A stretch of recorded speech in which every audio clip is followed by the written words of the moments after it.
नमस्कार दर्शक बंधु आपण समस्त को ओडिया तांत्रिक स्टोरी को हार्दिक स्वागत। आज ये वीडियो रे जड़े सब्सक्राइबर गोटे कहानी पठे ना हूँ अंशुमान पंडा। से कणास अंचलर बासिंदा तांकर गोटे अंगे निभा अनुभूति से पठे से लिखिं सर समस्त दर्शकों को आंतरिक साधुवाद जनाऊँगी। मोर नाम अंशुमान पंडा। मु प्राय 2 वर्ष है आपणक चैनल फॉलो करुँची। ओडिशा तंत्र ज्ञान चैनल बहु पूर्वर मु देखा भल पाए कारण तंत्र मंत्र विषय रे बहुत गूढ़ रहस्य जमी विस्तृत भाव आप बुझाती ताहा अन्य कौन चैनल देखा मिले ना। दिनकर घटना आम कणास अंचल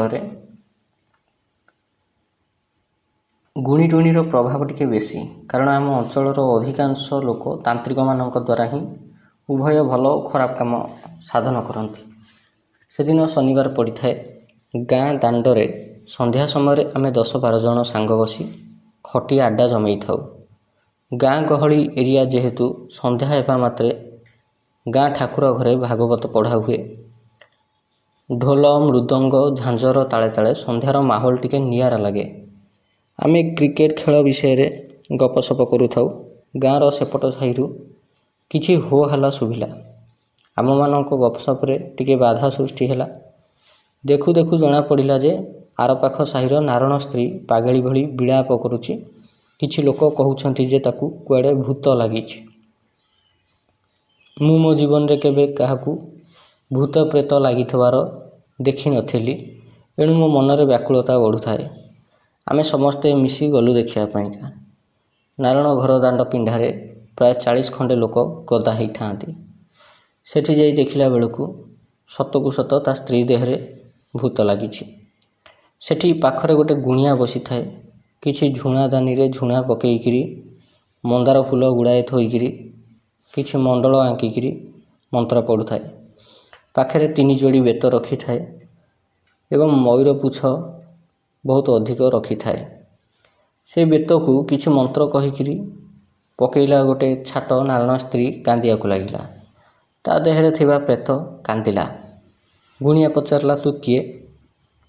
प्रेत निजर परिचय दे कहिला से अमुक भंडारी पुओ। एठारे से भंडारी घर लोकंक नाम लुचेबा को मु बाध्य होउची कारण ए कहानी जदि आम गाँ लोक देखती और जानती तेबे प्रॉब्लम हबो। भंडारी घर पुओ मलाणी आजुकू 8 वर्ष हबो। गुणिया पचारला या देह को केमती आसिलु? प्रेत कहिला जे ए स्त्री प्रति मोर लोभ आसिला। ये दिन 2टा बेले जाइथिला नई तोटा पाखकू। तोटा आरंभ जो आंब गछ अच्छी मुझे रोली। उदुदिया खरा बेल समय आंब गछरे गोड़ लंबेकरी मु बसी थाए। स्त्री लोक सेठी जाइकरी नाचकूद करथला मोबाइल धरिकरी। मु 2-3 थर टेका पथर फिंगिली किंतु ए स्त्री लोक शुणिला नहीं। एणु मु ता तंटी उपरे माड़ी बसिली। प्राय 5 मिनिट पर मु ता कांध उपरे बसी तांको घर को चली आसिली। गुणिया बेतरे गोटे छाट पकेइला। से तुरंत उग्र हो गला आ माइला गुणियार छाती को गोटे गोईठा। गुणिया 10 मिनिट पर्यंत तले गड़िला। निश्वास नहीं पारला नहीं। एणु लोक ताकू मेडिकल नहीं गले। आमे समस्ते सेठी ठिया होइकरी सबू घटना मान देखु थाउ। गाँव रे किए कौन करिछि से सबू विषय रे से प्रेत कहिला। किए कहा धन चोरी करिछि, किए परकिया प्रीति रे लिप्त अछि, किए ठाकुर घर संपत्ति मेलन पई टंका आत्मसात करिछि। एमती अनेक कथा कहिला। मोर मने पड़िला जे अपन चैनल रे थरे नृसिंह मंत्र कथा कहूथिले जे जदि कहा देहरे भूत प्रेत लागिछि तेबे से मंत्र मने मने जपिले प्रेत जानी दिए। मु ए मंत्रटी को थर परीक्षा करिया पईका चाहिली। मु मने मने भाविली कि कथाटा वास्तव में सत ना मिछ। आज ये परीक्षा करी। मुई मंत्रटी को से स्थान रे ठिया होकर जप करिया को लगिली। प्राय 5 मिनिट जाइछि कि नहीं नारायण स्त्री मते दांत कड़मड करी दांत रगड़िकी मते चाहिला। ता भितर थिबा प्रेत मते चाहिकी कहला तू जेते मंत्र जपिले भी मु एठू जीविनी। यही कथाटा 50 लोकों मझिरे मु ठिया होइकी थाए। से कहला मते भारी खराब लगिला कथाटा। ଲୋକ ସେଠି ଟାହିଟା ପରା ହେଇକି କହିଲେ ଯେ ମୁଁ କୁଆଡ଼େ ଗୁଣି ଶିଖୁଛି ବୋଲି। ପ୍ରେତ ମୋତେ ଚାହିଁ କହିଲା, ତୋର ମନ୍ତ୍ର ସିଦ୍ଧି ହେଇନି, କାୟା ଶୁଦ୍ଧି ହେଇନି, ତୁ ଗୋଟେ କେଉଁ ଗୁଣିଆରେ ଲେଖା। ଏଇଠି ଗୁଣିଆକୁ ଦେଖିଲୁ ଗୋଟେ ମାଇଲି ବଇଠା, ସିଏ ପଳେଇଗଲା ଏଠୁ, ଆଉ ତୁ ମୋତେ ଛଡ଼େଇବୁ। ମୋତେ ଏ କଥା ଭାରି ଖରାପ ଲାଗିଲା। ସେଠୁ ଆପଣ ଯେଉଁ ପରଶୁରାମ କତୁରୀ ମନ୍ତ୍ର ଦେଇଥିଲେ ସେହି ମନ୍ତ୍ରଟିକୁ ପ୍ରୟୋଗ କରିବାକୁ ନିଷ୍ପତ୍ତି ନେଲି। ସେ ସ୍ଥାନରେ ତୁଳସୀ ପତ୍ର, ଶାଳଗ୍ରାମ ପାଣି ଆଣିକିରି ଗୋଟାଏ ପାତ୍ରରେ ରଖିଲି। ଗୋଟେ ପିତ୍ତଳ ଢାଳେ ପାଣି ଆଣିଲି ନଳକୂପରୁ, ଯେଉଁଥିରେ କି ନଖ ବୁଡ଼ୁ ନଥିଲା କି ଆଙ୍ଗୁଠି ଲାଗିନଥିଲା। ସେ ଢାଳ ପାଣି ଆଣିକିରି ଭୂମି ଉପରେ କୁଟା ଖଣ୍ଡେ ପକାଇକିରି ତା ଉପରେ ଢାଳଟିକୁ ରଖିଲି ଏବଂ ଢାଳ ଭିତରେ ନିଜ ହାତରେ ମାପିକିରି 12 ଆଙ୍ଗୁଳି ଗୋଟିଏ ପାଳ କୁଟାଟିଏ ପକାଇଲି। ତା ଭିତରେ ଗୋଟିଏ ଛୋଟିଆ ଲୁହାର କଇଁଚି ପକାଇଲି ଏବଂ ତା ଭିତରେ ଶାଳଗ୍ରାମ ପାଣି ତଥା ତୁଳସୀ ପତ୍ର ପକାଇଲି।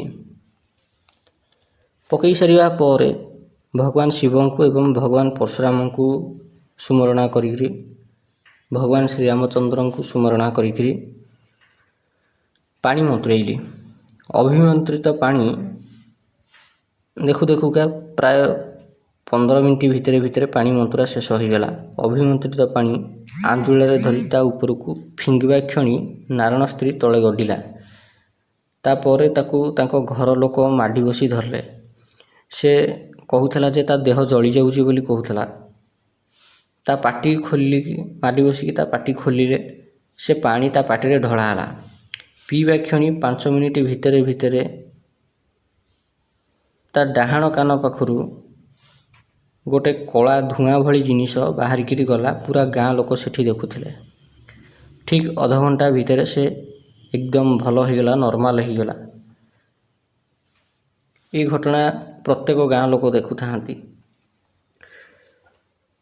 ତା ଦେହରୁ ପ୍ରେତ ଛାଡ଼ିଗଲା ଏବଂ ତା ପରେ ଗାଁର ଲୋକମାନେ କ'ଣ ଭାବିଲେ କେଜାଣି, ସେମାନେ ମୋ ପାଖକୁ ଝଡ଼ା ଫୁଙ୍କା ପାଇଁକା ଆସିବାକୁ ଲାଗିଲେ। ଯଦିଓ ମୁଁ ସେମାନଙ୍କୁ ମନା କରିଦେଲି କି ମୋତେ ଝଡ଼ା ଫୁଙ୍କା ଆସେ ନାହିଁ। ସେ ଗୋଟେ ଚ୍ୟାନେଲରେ ଗୋଟେ ଦେଇଥିଲେ ବିଦ୍ୟା, ତେଣୁ ତାକୁ ପରୀକ୍ଷା କରିବା ପାଇଁକା ଗୋଟେ ଥର ଖାଲି ପ୍ରୟୋଗ କରିଦେଇଥିଲି। ନହେଲେ ମୋତେ ଏସବୁ ବାବଦକୁ କିଛି ଜଣା ନାହିଁ ବୋଲି ସେମାନଙ୍କୁ ମନା କରିଦେଲି। ତେବେ ଆପଣଙ୍କର ମନ୍ତ୍ରଟି ସେଦିନ ବହୁତ ବଢ଼ିଆ କାମ ଦେଇଥିଲା। କାହାଣୀଟି ଆମର ଏତିକି ହିଁ ମୋର ଅଙ୍ଗେ ନିଭା ଅନୁଭୂତି ଥିଲା। ତେବେ ସମସ୍ତ ସବସ୍କ୍ରାଇବର ଏବେ ଶୁଣୁଥିଲେ ଅଂଶୁମାନ ପଣ୍ଡାଙ୍କର ଗୋଟେ କାହାଣୀ, ଯେଉଁଟାକି ରିଆଲିଟି ଥିଲା। ଆଶା କରୁଛି ଆପଣମାନଙ୍କୁ ଏ କାହାଣୀଟି ଭଲ ଲାଗିଥିବ। ଯଦି ଆପଣମାନଙ୍କ ପାଖରେ ସେମିତି କିଛି କୌଣସି କାହାଣୀ ଥାଏ ଯେଉଁଟା ତନ୍ତ୍ରମନ୍ତ୍ରକୁ ନେଇକରି ଅଙ୍ଗେ ନିଭା ଅନୁଭୂତି ଥାଏ, ତେବେ ସେ ଅନୁଭୂତିକୁ ଆପଣ ଲେଖିକିରି ଗୋଟେ କାଗଜରେ ଲେଖିକିରି ହେଉ କିମ୍ବା ଟାଇପ୍ କରିକିରି ହେଉ ପଠାଇ ପାରିବେ ହ୍ୱାଟ୍ସଆପ୍ରେ। ତାକୁ ମଧ୍ୟ ଆପଣଙ୍କ ନାଁରେ ଏଠି ପବ୍ଲିଶ କରି ଦିଆଯିବ। କିନ୍ତୁ କଣ୍ଡିସନ୍ ଗୋଟେ, ସେ ଷ୍ଟୋରି ଅନ୍ୟ କେଉଁଠି ନ ଦେଇଥିବା ଦରକାର। କାରଣ ଅନ୍ୟ କେଉଁଠି ଦେଇଥିଲା ମାନେ ସେ ଷ୍ଟୋରି ଯଦି ଏଠି ପକାଯାଏ, ତେବେ ତା ଉପରେ କପିରାଇଟ୍ ଷ୍ଟ୍ରାଇକ୍ ଆସିବାର ସମ୍ଭାବନା ବହୁତ ଅଧିକ ଅଛି। ଆଶା କରୁଛି ଆପଣଙ୍କୁ ଭିଡ଼ିଓଟି ଭଲ ଲାଗିଥିବ। ଯଦି ଭିଡ଼ିଓଟି ଭଲ ଲାଗିଛି, ଏଇଭଳି ଭିଡ଼ିଓ ଦେଖିବା ପାଇଁ ଆପଣ ଆମ ଚ୍ୟାନେଲ୍ ଓଡ଼ିଆ ତାନ୍ତ୍ରିକ ଷ୍ଟୋରିକୁ ନିହାତି ସବସ୍କ୍ରାଇବ୍ କରନ୍ତୁ। ଧନ୍ୟବାଦ।